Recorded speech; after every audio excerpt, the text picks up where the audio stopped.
Today's story, Brightsiders, is about Devin Booker. One of the greatest players ever to don a Phoenix Suns uniform at any point in their careers, and certainly one of the greatest ever to make Phoenix his home for his entire career. That he somehow survived that embarrassing, agonizing rebuild to become one of the league's greatest players on a perennial contender without having to change uniforms is mind-boggling. Allow me a moment of digression. I promise I'll get to the point soon. I remember when, during the dark days of the 10-year rebuild, my go-to story content was recognizing the Suns' young players' exploits on the court. That's all we had, folks. Remember when Dragan Bender, just after turning 20 years old, became the youngest player ever to record at least 6 three-point makes, 6 rebounds, 4 assists and 3 blocks in a single game? I do. Or when, in the same game, Josh Jackson became one of only 5 20-years-olds ever to record at least 3 three-point makes, 10 rebounds, 5 assists and at least 1 block in a single game. Same night, same game story. But first, if you're new to the Phoenix Suns news channel, enjoy and subscribe now so you don't miss the latest Suns news, which we're always bringing you firsthand here. Enjoy and like this video, so that YouTube keeps delivering you as the latest Suns news. Or when 20-year-old Marquese Chriss became one of the 4 youngest players ever to record at least 3 three-point makes and 5 blocks in a single game? Or, in the same season, when he became the 3rd youngest player ever to have amassed 100 each of blocks, threes and steals? Or when, the season before, the Suns played 4 teenagers in the same game, Devin Booker, Chriss, Bender, Derrick Jones Jr., and once fielded the youngest starting lineup in league history?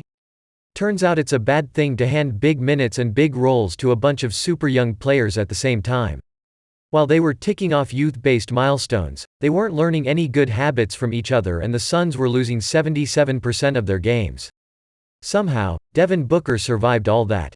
Just 5 seasons later, as those guys are all hitting their mid-20s athletic primes, only Devin Booker and Derrick Jones Jr. even remain in the league. Chriss, Bender and Jackson, not to mention Okobo, Ulis, Ennis, Goodwin, etc., all washed out. You'll see DJJ play his Torrey Craig-like role on Wednesday night when the Bulls come to town. I take us down this memory lane to point out the one guy who got to see the beauty in all this.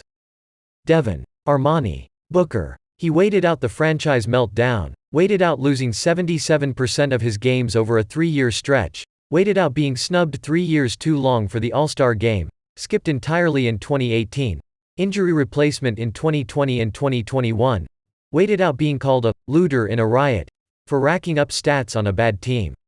He's a true Cinderella story. He didn't even start for his college team, wasn't born with freakish athletic gifts, entered the NBA as a spot-up shooter whose ceiling looked more like a shorter Kyle Korver than anyone else.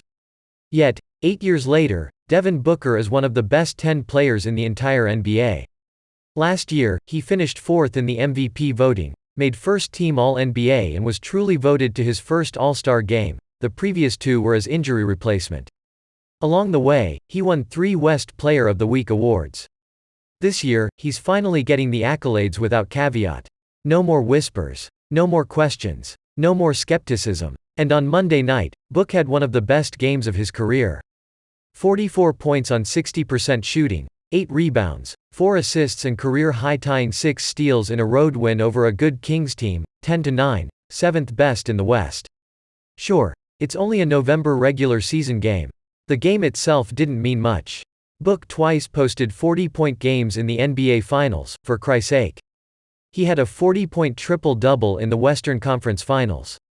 He's now got 20 games with 40-plus in the regular season.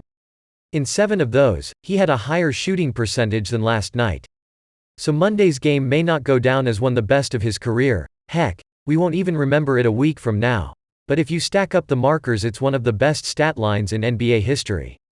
Only 8 players in league history have ever posted at least 40 points, 4 assists, 8 rebounds and 6 steals in a single game.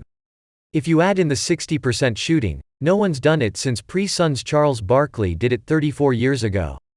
If you up the points marker to 44, along with the 60% shooting, no one has ever done it before. He did that in a win against a winning team on the road, facing constant double teams and half-court blitzes, without his all-star running mate by his side. All Book would say after the game was, "That's just what it is. Kind of what I'm being paid to do." Watch all his comments here, and click through to Dwayne's Twitter account for so much more. Couple hits to the face.